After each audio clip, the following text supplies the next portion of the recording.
Alrighty, everybody, welcome to Mag Dump, where audio quality does not matter. I'm Will. I'm Andrew. And today we're going to be talking about hyper rounds and oddball ammo in general. I'm talking your ultra dart, your mega dart, your hyper round, which at this point is speculation for us at Purdue.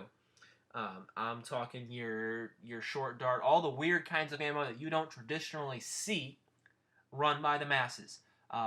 What are your thoughts on these weird kinds of ammo in HVZ? I guess it feels a little bit. It would feel like we're missing out if we didn't touch on hyper, since that's the craze these days. So, Andrew, what are your thoughts on hyper rounds as an ammo type on college campuses, and as an ammo type in HVZ? All right. Hot take. I know there's a lot of has-bruh people on here, but in my personal opinion, in a complete vacuum, I would say that I am hyped for hyper. All right, and that's a pretty spicy take for a lot of the Nerf internet community out there. I'm looking at the comments of your YouTube videos and r/Nerf. But anyway, I digress.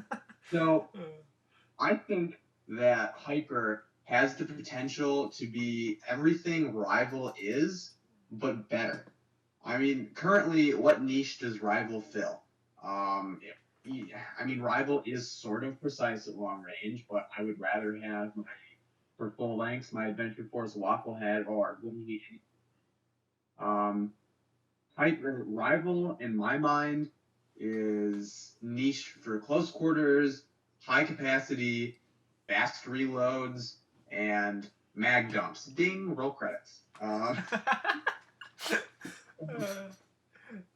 think Hyper can do all of that just as good, if not better than Rival, with the addition of seeing better ranges.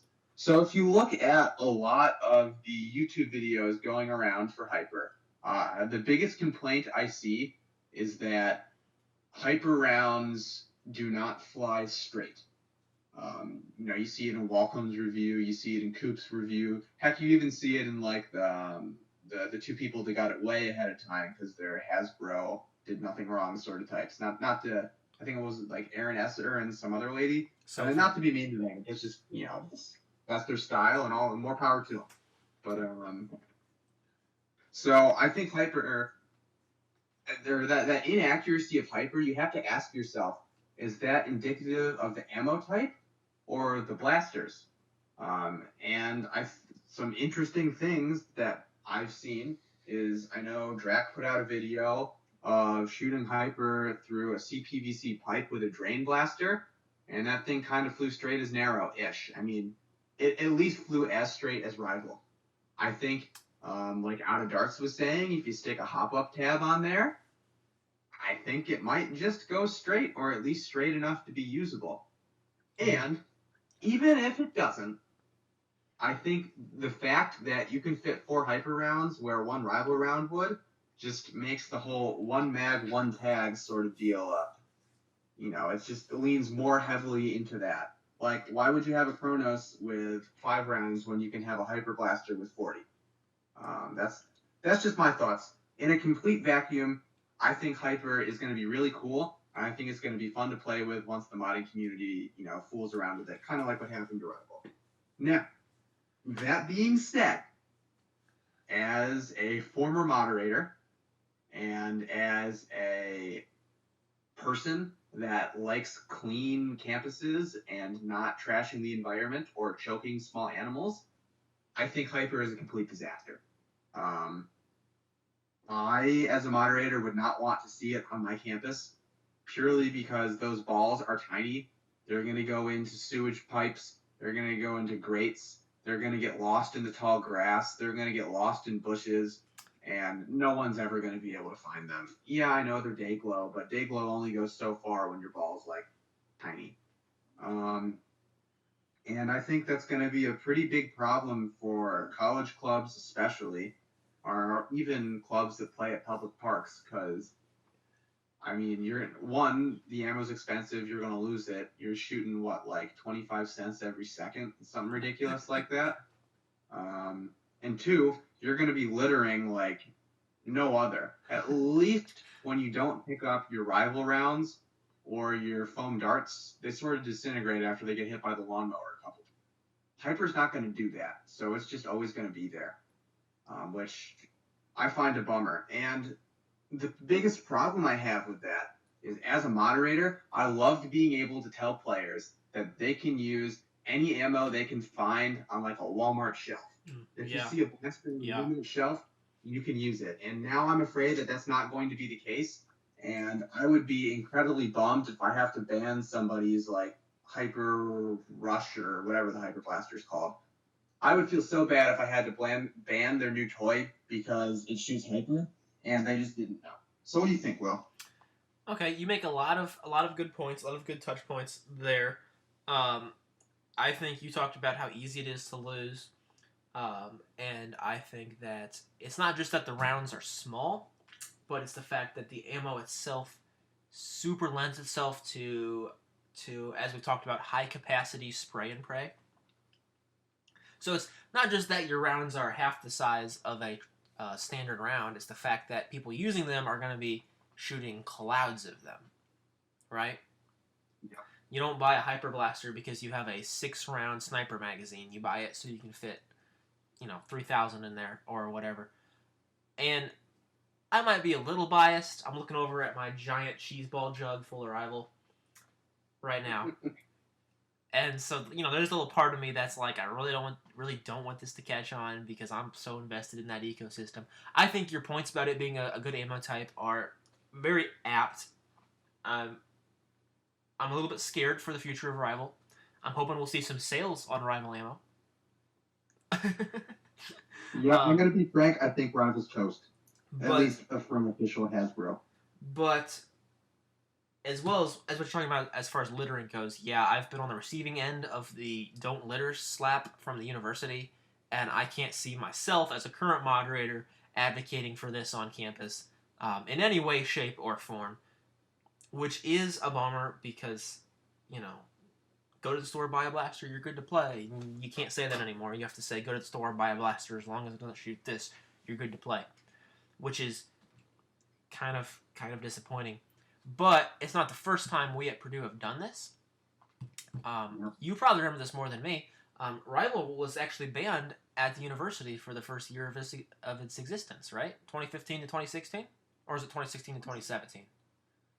I don't remember, but I'm going to be honest, I don't remember Rival being banned at all. Oh, it was definitely banned. I remember some conversations I had with the moderators my freshman year. They talked about it.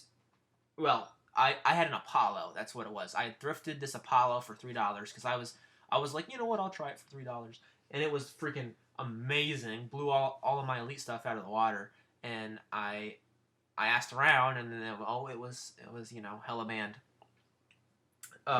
So I always thought that was weird, and that's obviously one thing we got rid of as soon as we took over. But yeah, that's really interesting. But I guess I never really asked if Hyper Rival was banned because I was never really interested in that ammo in the first place.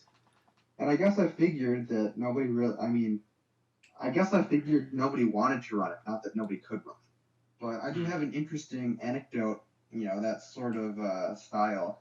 I think at one point, I believe Mega might have been banned in the Boiler League of Tags. I don't know why, but purely because when I was a freshman, I was putting a Mega Magnus Master Key on one of my blasters for HVZ, and like 5 different players walked up to me and said, "Hey, Mega's banned." And me being a freshman, I had no clue.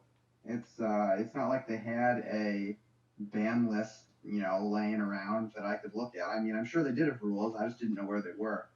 So I was very confused by people saying that I was not allowed to use a Nerf ammo I bought at the store.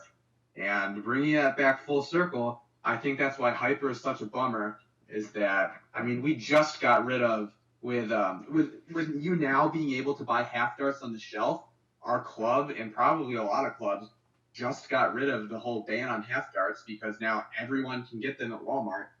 And now that all of the main ammo types are really accepted on Purdue's club, it's just going to be such a buzzkill to have to now ban something you can find at Walmart and introduce all of that player confusion again. Absolutely. Absolutely. I agree with you 100%. That is the biggest disappointment of it so far is the amount that the just the general headache that's going to be for moderators. You know, you're going to have some people showing up, people who hear about the club and they go buy a blaster and they show up with a hyper blaster. And now I got to say, on your first event, oh, sorry, sir, you can't use that here. And that's going to be, you know, that's going to be heartbreaking. But on the other hand, I'm not going to allow hyper. At least I'm not going to advocate for it. I myself can't make the rules. But it's just so bad for college campuses. We talked a little bit about littering. There's a lot of people who have pets on campus. I saw a couple of dogs today while I was out hanging up flyers. And I know, Andrew, you've mentioned in the past about how those little hyper rounds are, you know, dog food. Dangerous.